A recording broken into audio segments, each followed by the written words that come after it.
Pernah kepikiran nggak gimana caranya sekelompok musisi yang masing-masing pegang alat musik beda-beda bisa menghasilkan suara yang wah, nyatu dan harmonis banget gitu? Itu bukan sihir loh, ternyata ada cetak birunya, ada rahasianya. Dan hari ini kita bakal bongkar rahasia itu bareng-bareng. Oke, kita mulai dari sebuah pertanyaan simpel. Coba bayangin deh, di satu ruangan ada pemain pianika, ada yang pegang tamborin, ada juga gitaris. Semuanya jago, semangat main. Tapi mereka nggak punya rencana apa-apa, nggak ada arahan. Kira-kira apa yang bakal terjadi? Jawabannya, ya udah pasti. Kekacauan. Bukan konser yang kita dapat, tapi kebisingan. Suaranya tabrakan, temponya acak-adut. Ini jadi bukti penting nih, musik yang keren itu nggak cuma butuh bakat, tapi yang lebih penting butuh sistem. Nah, pertanyaannya sekarang, gimana cara kita mengubah kebisingan tadi jadi alunan nada yang indah? Yuk, kita lihat langkah pertamanya.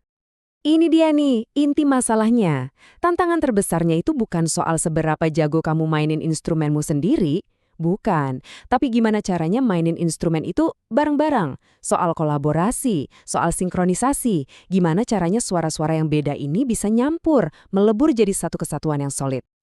Jadi, solusinya apa dong? Jawabannya ada di sebuah konsep, sebuah cetak biru yang kita sebut ensemble musik. Inilah sistem yang bisa mengubah kekacauan menjadi harmoni yang kita cari.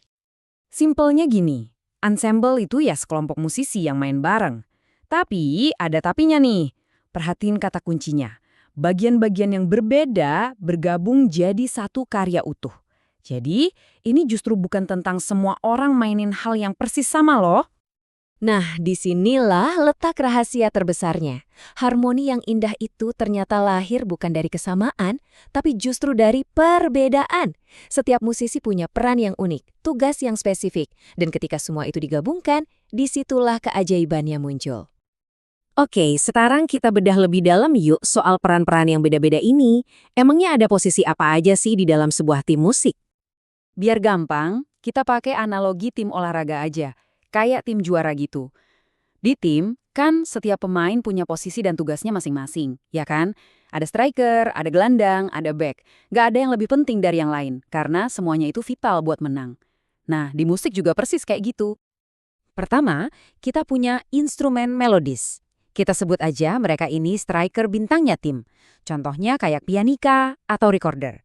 Tugas mereka itu membawa melodi utama, bagian lagu yang paling nempel di kepala kita yang bikin kita pengen nyanyi. Merekalah penceritanya. Terus ada instrumen ritmis. Kalau tadi ada striker, ini back pertahanannya yang super kokoh. Contohnya tamborin atau kastanyet. Mereka ini ibarat detak jantungnya lagu. Tugas mereka itu menjaga tempo, ngasih denyut yang stabil, jadi fondasi biar semua pemain lain gak lari-lari temponya. Yang terakhir, ada instrumen harmonis. Nah, ini dia gelandang penghubungnya. Kayak gitar atau piano, peran mereka itu ngisi ruang kosong antara melodi dan ritme. Mereka yang nambahin warna, nambahin kedalaman, dan bikin semuanya jadi satu kesatuan suara yang penuh dan kaya. Jadi, kalau kita ringkas, gampangnya gini. Instrumen melodi itu fokus ke ceritanya, alur nadanya. Sementara instrumen ritmis fokus ke waktunya, detak jantungnya. Yang satu ngasih jiwa, yang satu ngasih raga. Dua pilar yang beda banget, tapi sama-sama krusial. Oke, kita udah tahu perannya masing-masing. Tapi itu kan baru di atas kertas, baru teorinya aja. Gimana prakteknya? Gimana cara semua bagian yang beda-beda ini bisa beneran nyatu? Nah, jalan menuju penampilan yang keren itu bisa kita bagi jadi 4 langkah simpel. Pertama, ya bentuk grupnya dulu. Usahain instrumennya seimbang. Kedua, pilih lagu yang pas. Ketiga, ini nih yang paling penting, atur bagiannya, bagi tugas, siapa mainin apa. Dan yang terakhir, ya jelas latihan terus-terusan sampai semuanya sinkron. Dan disinilah konsep gotong royong dalam musik itu jadi super penting. Kunci biar sinkron itu bukan cuma soal kamu mainin bagianmu dengan sempurna, bukan itu. Kuncinya adalah saling mendengarkan. Dengerin teman sebelahmu, sesuaikan permainanmu, dan bergerak bareng-bareng sebagai satu tim yang utuh. Setelah latihan keras, manggung, terus gimana kita bisa nilai performanya berhasil atau enggak? Apa sih ukurannya harmoni yang sukses itu? Ini kuncinya. Penampilan yang hebat itu nggak cuma diukur dari nadanya benar semua atau enggak. Sama sekali bukan itu aja.